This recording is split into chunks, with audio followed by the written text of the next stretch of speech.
How new economy piling on money stress. It seems like you can't turn on the television or read the news without finding out about how the economy got worse overnight. Between companies laying off workers and completely failing, it feels like you're living in a no-win situation. You may be one of the lucky ones who is still holding onto your job, but feeling a little nervous about the future. Or you could be someone who has been laid off and is looking for employment. Then again, you may be facing a life change that has left you feeling financially stressed. The new economy is making people feel more and more stressed every day. It's important to make sure you protect yourself and your family during these tough times.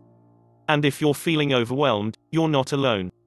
Many people are struggling just to make ends meet. In this time, it's not uncommon for people to be making the choice to pay the bills or pay for food. But there is hope for people struggling during this economic downturn. And if you're not struggling yet, you'll want to take measures to prevent problems in the future. An ounce of prevention goes a long way. Money stress affects every aspect of your life, from your health, marriage, relationships with children, friendships, and quality of life. It's no wonder people are finding themselves swimming in fear and frustration. But you don't have to give in to feelings of desperation and doubt. Instead, it's time to be proactive about your circumstances and work to improve your life. No matter where you're starting, you can make a big impact in your situation by making some smart financial moves and taking care of your stress levels. It helps to know that you're not alone. If you're feeling saddened by a layoff, make sure not to take it personally.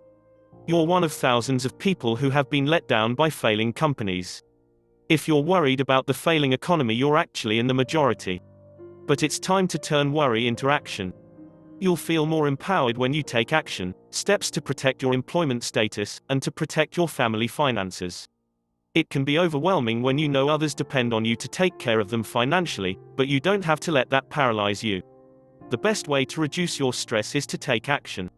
Doing nothing will only cause your fear and panic to expand. It's time to take a hard look at your situation and do something right now to make it better. Thanks for watching our video. Make sure you subscribe to receive more video related to stress relief, stress management, and many other everyday health and wellness. Don't forget to leave a comment, hit the like button, and share our video. Thank you so much for watching. Be safe, and stay healthy.